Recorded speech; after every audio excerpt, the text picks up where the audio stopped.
Hey there, I have something I want to get across to you. Phrasal verbs are not that difficult.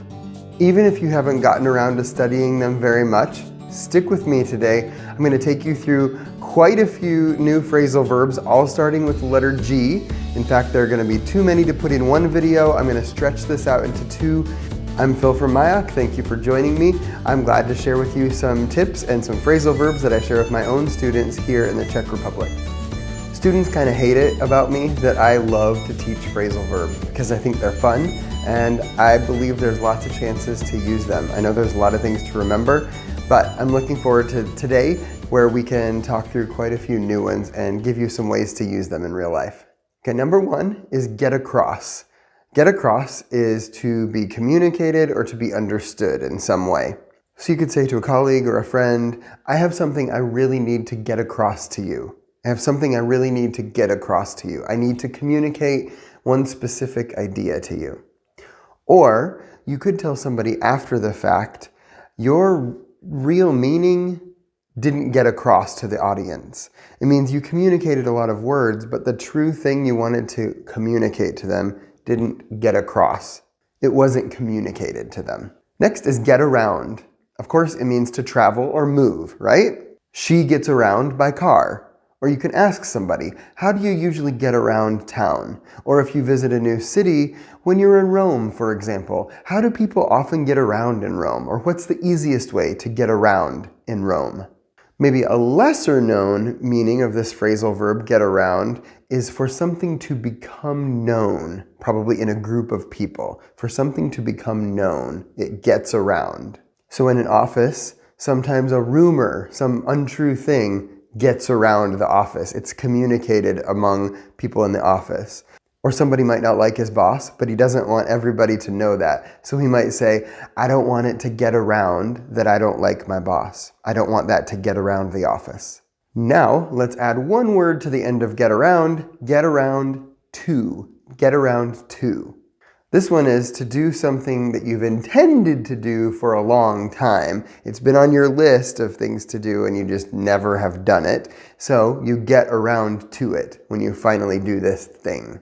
I still haven't gotten around to fixing the cabinet in the kitchen. I still haven't gotten around to fixing the cabinet. But you could say, a couple weeks later, finally, I finally got around to fixing the cabinet in the kitchen. I finally got around to it. Next is get by, and it means to do things with just the minimal amount. So you could say, somebody in your family would say, we'll get by with this old computer until we can buy a new one. But we really need a new one. But we'll get by with this one. It's the minimal, it's the base amount of computer that we could use. But we'll get by, we'll survive. But we really need a new one soon. So it's kind of like talking about, we'll make it. We'll survive with what we have, but we need something different. We'll get by. And get by could also mean to go unnoticed. To go unnoticed. So maybe you have a boss that's always watching. He knows really what everybody's doing in the office.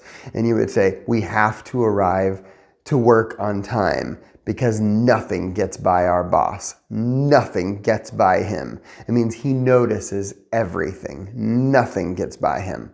And get by could also mean to pass or overtake.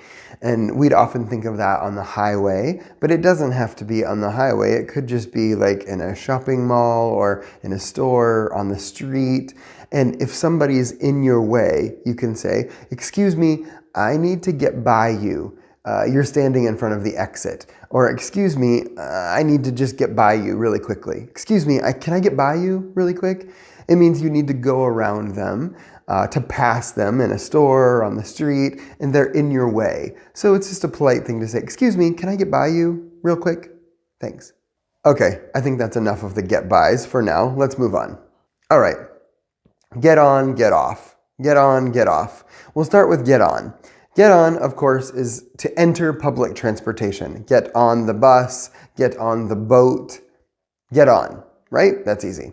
We can also use get on to talk about how well somebody is doing. For example, he's getting on really well in school. He's getting on really well in school.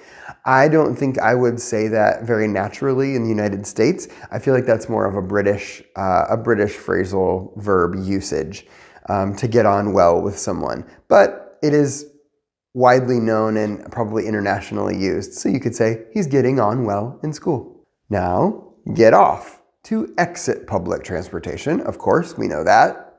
Get off is also somebody who breaks the law, but also escaped with no punishment or very, very little punishment. We're kind of surprised by how little punishment there is for the person that broke some law. So maybe you know of a thief who was arrested, he was taken to court, but his punishment was very little. It was just a slap on the wrist, we say. And so you can talk about him and say, whoa, he got off with such a small fine, with such a small punishment. He got off with such a small fine. You're surprised by how little punishment there was for his actions. And finally, there's one more use of it. Maybe it sounds normal and natural to you, but I think it's a great use of get off. It means to tell somebody to leave an area because they don't have the right to be there. And it can't be like inside a building in a specific space, but kind of an open area.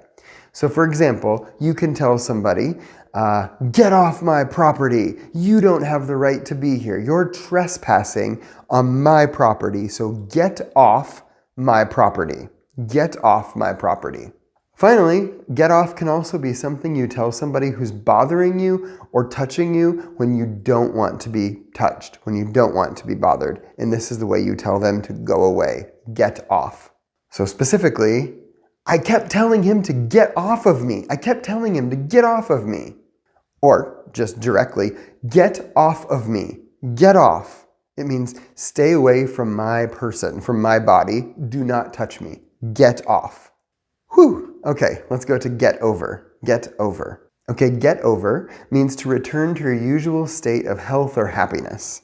So health, I got over my cold pretty quickly this time. I got over my cold pretty quickly.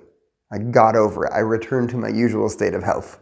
Or happiness, it could be relationships, right? And we use this often for relationships. And somebody could say about a broken relationship, oh, I still haven't gotten over her yet. I still haven't gotten over her yet. It means he still has strong feelings for his girlfriend, even though they're broken up. And he hasn't returned to his usual state of happiness since they've split apart. I still haven't gotten over her yet. The fun thing about phrasal verbs is that I think we just hit the tip of the iceberg with these.